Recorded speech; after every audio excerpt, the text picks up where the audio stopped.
Some of the most hotly contested real estate on the market is probably not the kind you're thinking about. Because this isn't a battle for land. It's about the labels stuck to your food. While the existence of these labels is widely accepted, the rules governing them are not. And fueling the disagreement about what these labels can and cannot contain is a spectrum of concerns, not just health and safety implications, but issues of economic competition, legal fairness, the lives of countless animals, and the future of families who've been farming for generations. It's important to understand how the consumer engages that moment of looking at a label. It's not simply sitting on a table as one item for them to consider. Instead, it is placed in a vast array of different products in a shopping market setting. And that's a confusing setting to be looking at just one label on one product. Consumers are confused when it comes to the nutrition of the plant-based products. The consumer needs to understand what they're getting when they go to a grocery store. I don't think there's any confusion. I don't think we've ever had a customer that's bought our product and taken it home and said, "Oh my God, I didn't realize it wasn't made from cow's milk." This is Miyoko. She runs a vegan creamery. They make cheese and dairy-like products from nuts, vegetables, and other vegan foods. On her labels, her company uses terms like cultured vegan butter and fresh vegan mozz. And the California Department of Food and Agriculture sent a letter to Miyoko explaining that she was confusing consumers. So she would need to either change her labels or she would be fined. It's a free speech issue because it's basically regulating how Miyoko can talk about her product. Saying she can't say something that's truthful is an infringement on her First Amendment rights. I think that it isn't as much a labeling issue as it is more of an activist trying to hurt the dairy industry. This really doesn't have as much to do with them being able to call their product milk or cheese or yogurt as it does is they would just like to see my industry destroyed. We have been attacked from different sources, most recently by the state of California, by the CDFA, the California Department of Food and Agriculture, saying that we could not call our butter because it wasn't made from cow's milk. It didn't have a certain amount of milk fat in it. And we had to even go way beyond that. We had to remove any and all imagery and verbiage that intimated dairy from not only our packaging, but all marketing materials, website, etc., including, which I thought was the most egregious complaint of all, we had to remove an image of a woman hugging a cow on our website. It's not just about our company. It's a much bigger issue. It's about the future of food. It's about the right for companies to free speech, as long as that speech is clear and doesn't create confusion in the consumer mind. And I think we've proved on all fronts that it does not create any confusion. In fact, it creates clarity. It's important that labels are truthful and accurate. And that's one of the things that's foundational for most regulations on food labeling. We don't want a product that says nuts in it labeled as not nuts, because that's dangerous for people who've got nut allergies. That's critically important. We couldn't say lactose-free, even though it is lactose-free. We couldn't say cruelty-free, even though, for example, the cosmetic industry has completely embraced the terminology cruelty-free, meaning that it doesn't involve animals. But somehow we were forbidden from using that terminology by the state regulators that control the dairy industry. Miyoko chose to push back. So she filed a lawsuit against the California Department of Food and Agriculture, basically arguing that that agency is misapplying the FDA regulations and that they are violating her speech. Miyoko's argument is that you're actually confusing consumers more when you remove terms like butter and instead use more neutral terms like spread. But the dairy industry believes that using terms that were originally specific to dairy-only products blurs the facts about the real nutritional differences between dairy and non-dairy products. And the dairy industry says that compared to real dairy, substitutes just don't compare nutritionally. while vegan dairy alternative producers argue that vegan products are just as nutritious and healthy as their dairy counterparts. If these plant-based products are nutritionally deficient when compared to dairy products, and they're using dairy names, it would be nice if they would be labeled properly using imitation, substitute, alternative to convey to the consumer that there is something different here that I need to address in my diet. Yes, then an informed consumer could go out and look for additional food sources that would supply those nutrients. Having options for the consumers in the marketplace is great. Consumers need to have options to be able to, especially for people that are lactose intolerant or sensitive to dairy products. But the labeling issue is that a vegan dairy product is kind of an oxymoron, that in order to be vegan, it can't have dairy in it. All product labels do go through an evaluation, and there are clear nutritional labels on every product, so people have the ability to look at those products and see what their nutritional value are. As long as there are qualifiers that explain what a product is, it's really on the consumer to read the package to understand what is in the package. Even though we call our products butter, we made it clear that it's made from plants, but we also put on the packaging things like spreads, melts, bakes, and browns like butter, so that the consumer knows, oh, it's a plant-based butter, but I can use it just like dairy butter.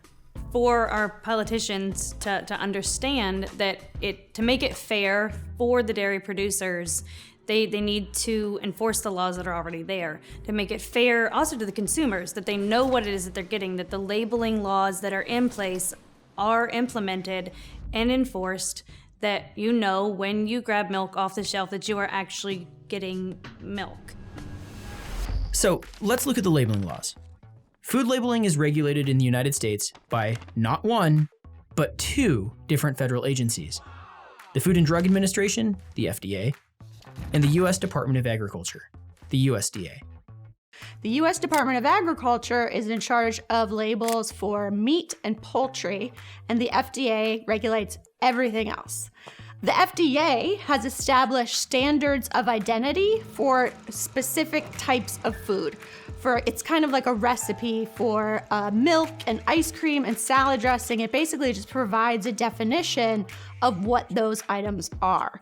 That was established so that consumers weren't taken advantage of, and they weren't confused if someone was selling like a diluted salad dressing but calling it salad dressing. So they were just trying to make sure that customers weren't being deceived, which is why those standards of identity exist. For products like Miyoko's vegan butter, the FDA requires a, quote, statement of identity on the label that shows how it differs from the standard of identity. Many products function like this: almond milk, coconut flour, and plant-based butter. But that term, butter, is where the issue becomes more complicated. Because in 1906, long before there were widespread dairy substitutes, the FDA defined butter as, quote, made exclusively from milk or cream, or both, with or without common salt, and with or without additional coloring matter, and containing not less than 80% by weight of milk fat, all tolerances having been allowed for, end quote. I think it's important to call a plant-based butter butter rather than something like coconut spread, because if a consumer sees something like coconut spread, they're not really sure, well, what is it exactly? Can I bake with it? Can I cook with it? How does it perform in a frosting, etc.?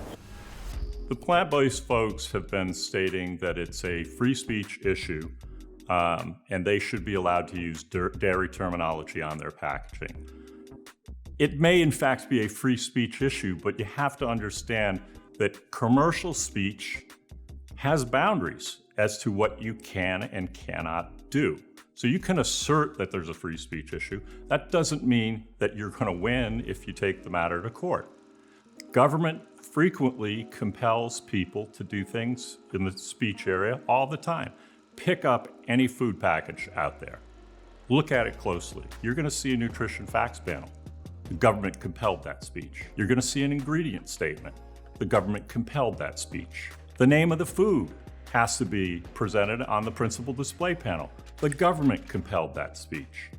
So sitting there saying, you can't tell me I can't call this product almond milk, just doesn't make any sense because the government compels speech all the time. It's not a free-for-all out there. You have to follow the rules. When you're introducing a new product, you're going to have to find some way of breaking into that marketplace. There's a freedom of speech element to that, to say, I want to market my product this way. I want to emphasize these elements there. And as an active marketplace, that's a good thing, right? We want new products going out there that meet consumers where they want to be met. And we think that is a good thing for society, is to have a variety of products out there that can align with the consumers. So freedom of speech is pretty fundamental in this, and to be able to provide the best way of describing their product without being false, right? Without being misleading, and most importantly, not hurting people's health. The National Milk Producers Federation has actually been petitioning the FDA since 2010 to regulate the terms that are used for milk. So they've basically been asking for there to be a new rule that says that plant-based products cannot use those standards of identity, even though plant-based foods and vegan foods are not in violation of those standards of identity because they use qualifying words before them to make it clear that plant-based meat is not made out of slaughtered animals. Right now, food labeling regulation is relatively flexible in the United States. That probably is a good approach right now. It's going to help encourage innovation, encourage new products from entering the market. If we shut this down too fast, right, we have the challenge of missing out on some fantastic products. As long as all of the rules are applied to all of the products in the same way, then that is fair. The modern grocery store has more food options than ever. From traditional vegetables and fruits to organic to locally produced. From traditional dairy to lactose-free, non-dairy, vegetarian, vegan, and countless other options. The landscape is constantly changing around the consumer. And the question is, should labeling laws change with the times? Or should Miyokos and producers of dairy substitutes change their practices?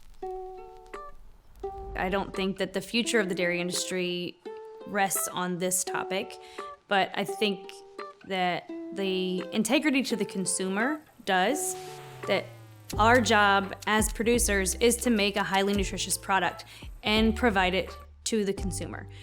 And the consumer knows that when they pick up milk, there's a farmer behind that is taking pride in making a highly nutritious product for them. And what I found that's so fascinating is that as I meet people, there is a rising interest in plant-based eating, in veganism.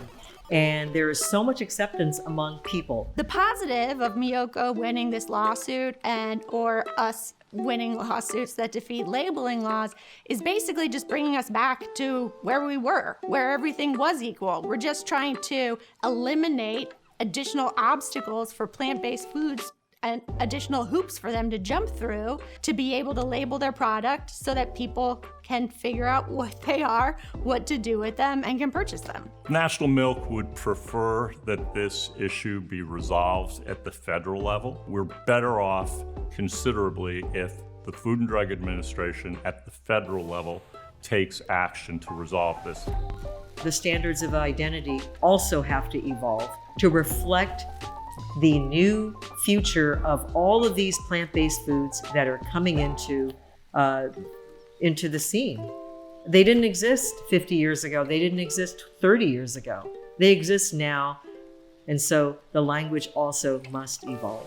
It's a tough question, right? It probably depends on the perspective by which you are sitting. The hard part is we got to come up with a rule that applies to them all. And it's probably fair to say that some people will be winners and some people will be losers on that, and they won't feel like their voice is fully represented in that situation.